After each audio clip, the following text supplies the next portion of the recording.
নমস্কার, কেমন আছেন সবাই? ঘরকন্যা নেচার ব্লগে আপনাদের স্বাগত জানাই। আজ আমি চলে এসেছি আমাদের এখানেই মেলাঘর বাজারের মধ্যেই পাগলি মাসির বাড়ি আছে, সে পাগলি মাসির মন্দিরে। এই যে দেখুন পাগলি মাসির মন্দির। কী বলুন তো, ইনি খুব জাগ্রত ছিলেন। এখনও উনি দেহত্যাগ করেছেন। আমার বিয়ের পরেই উনি দেহত্যাগ করেছেন। আমার পিসির বাড়ি, ছোটো পিসির বাড়ি ছিল মেলাঘরে। তো আমার বাবাও ওইখানে পরবর্তীকালে বাড়ি করেছে। তা আমরা ওইখানেই পরের পড়াশোনাটা করেছি। বাবুর তো চাকরির সূত্রে এদিক ওইদিক করতে হয়েছে, লাস্টে এখানে গিয়ে পুরো বাড়ি করে সেটেল হয়ে গেল। যাই হোক, তো আমরা এখানে যখন ছিলাম তখনও ওনাকে একই রকম দেখেছি। আমার বিয়ের পরও একই রকমই ছিল। মানে এবার বোঝেন তাহলে, মানে উনি একই রকমভাবেই রয়ে গেল। আমার পিসির যখন বিয়ে হয়েছে তারপরেও নাকি পিসিওরাও এরকম দেখেছে। যাই হোক, উনি এখন দেহ রেখেছেন এইখানেই। তাই সবাই আমরা এখানে গেছি, মেয়েকে নিয়ে ওর বাবাকে নিয়ে গেলাম। একটু পুজো টুজো দিয়ে ওনাকে প্রণাম করে বাড়ি আবার একটু মার্কেটিং করে বাড়ি যাব। ওনাকে নিয়ে অনেক রহস্য।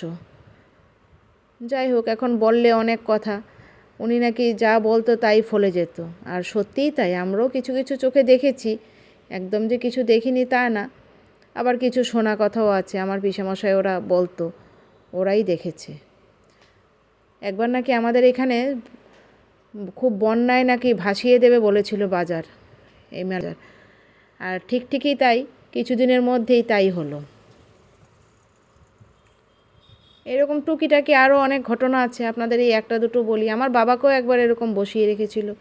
সকালবেলা হাঁটতে বেরিয়েছে, বাড়ি আর আসে না। কি হলো, অন্য দিন তো এই টাইমে চলে আসে, আজ আর বাড়ি আসছে না।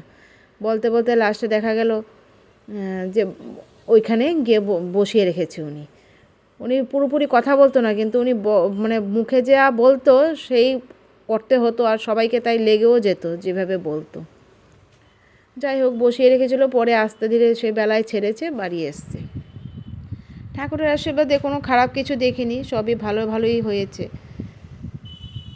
যাই হোক, এবার আমি চলে গেলাম আবার বোনের পুচকেগুলোর জন্য অন্নপ্রাশনর সামনে। এবার আমার বাবা তো আর বাজার হাট এত করতে পারে না, আমি তাই থালা নিয়ে নিলাম, দুটো কাঁসের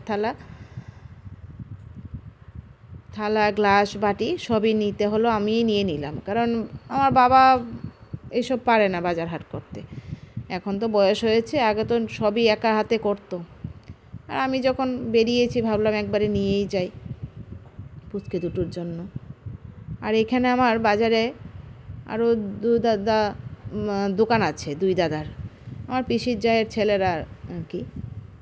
যাই হোক, ওদের সাথেও একটু দেখা করব। ওদের পুচকুগুলোর জন্য দুটো খেলনা নিয়ে নিলাম, কারণ ওরাও ছোট ছোট সব। এই যে দেখুন, ওর বাবা এখানে কথা বলছে।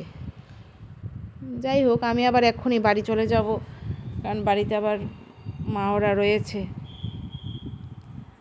একটু ঘুরে নিলাম, আসাও হয় না, টুকটাক কেনাকাটা ছিল, সব সেরে। কি বলুন তো, এখানকার শুটকি মাছ তো আমার খাওয়া হয়, আমি অনেক দিন সেই শুটকি মাছ খাচ্ছি না। আমি তো এখানকারই মানুষ, তাই আর কি করব, এটা আমার প্রিয় খাবার। তাই এই যে দেখুন, আলাদা করে নিয়েও নিলাম, একটু বাড়িতে গিয়ে করে খাবো। আজ তাহলে এই পর্যন্তই, দেখা হচ্ছে পরের ভিডিওতে।